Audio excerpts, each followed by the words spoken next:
Hi, Brian Benedou's coming to you again from my vessel, my fort on the bay.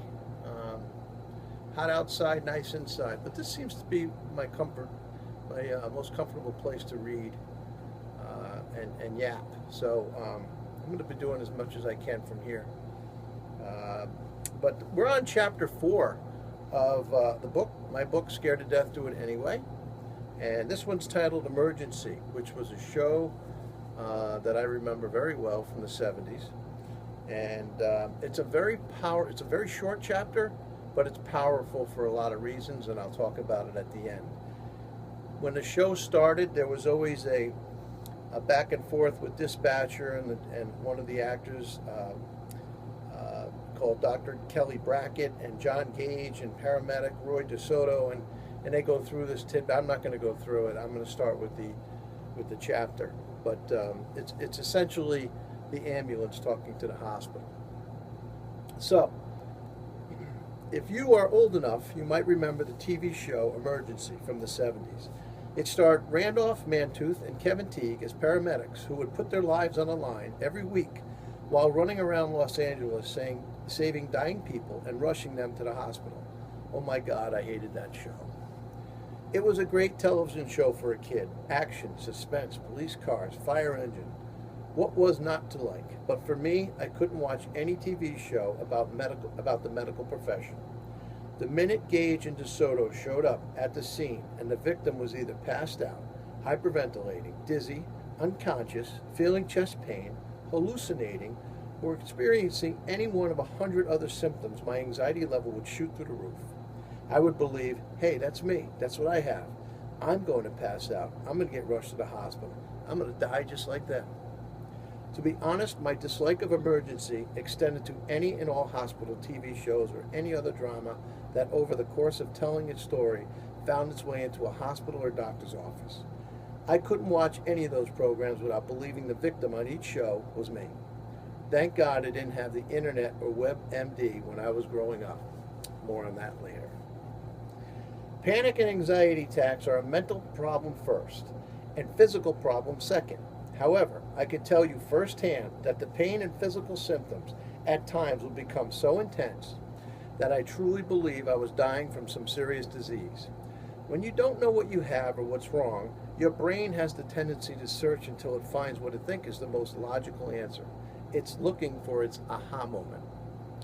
Every time your eyes begin to burn or your stomach starts to ache, you start to hope there is something physically wrong with you, and that you now have the symptoms that will prove it. When you don't know what you have, your anxiety becomes magnified because you believe your body is out of control. You find yourself in a constant search for answers, and anything you can latch onto helps ease your stress.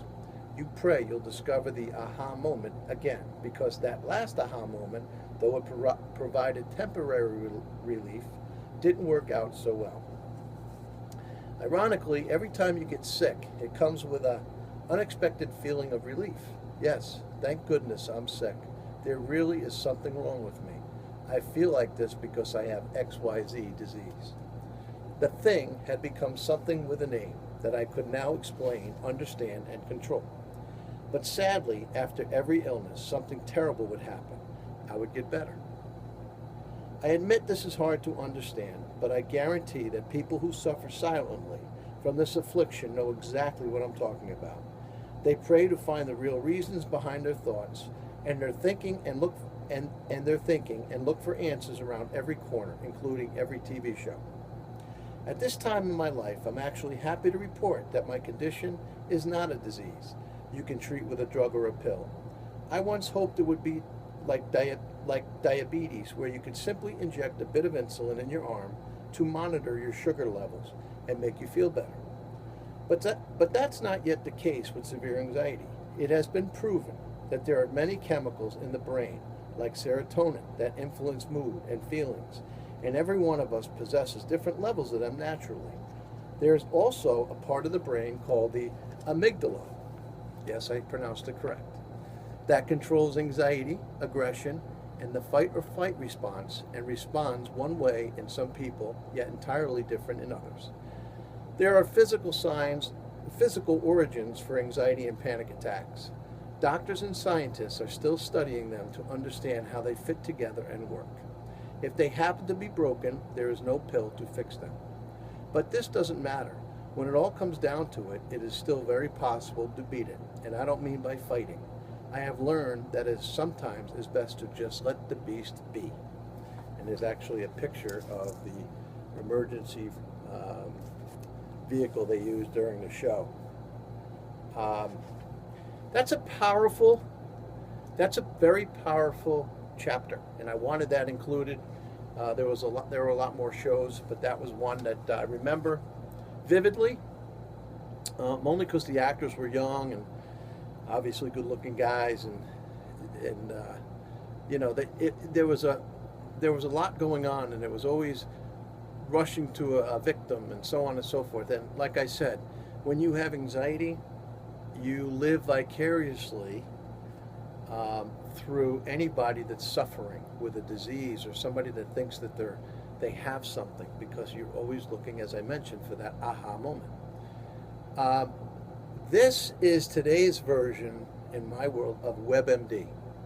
This is why I included that in there, because nowadays you go online, if you've got a pain in your neck, you got a pain in your arm, you got a pain behind your eye, and you type in the symptom, you literally have 300,000 things that could be wrong with you.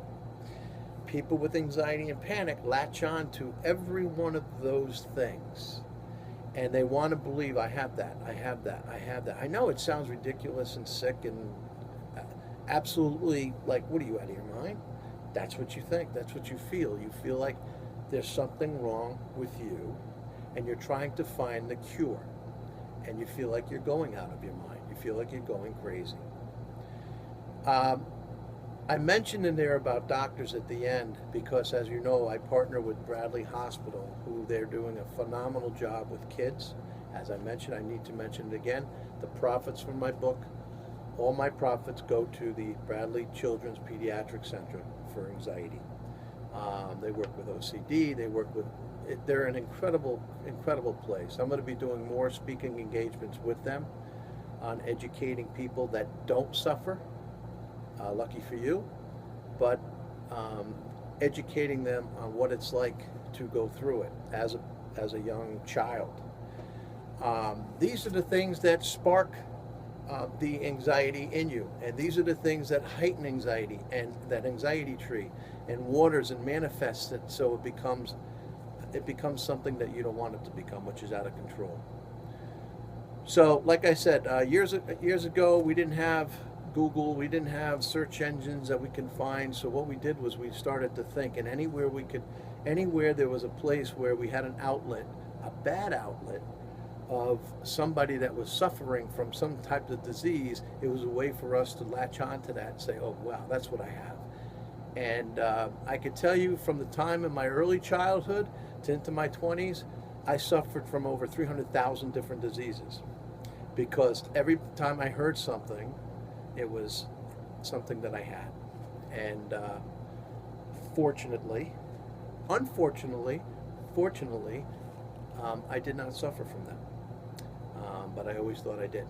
So it's a scary place for kids, but it's also a scary place for adults. So please stay with me. I'm going to continue to read chapters, and we're going to get to the healing thought process, but this is all part of the trust factor, and I know it's working because I'm getting a lot of feedback on people that essentially, yes, I know what you mean. Yeah, I know, God. And they start telling me about their stories.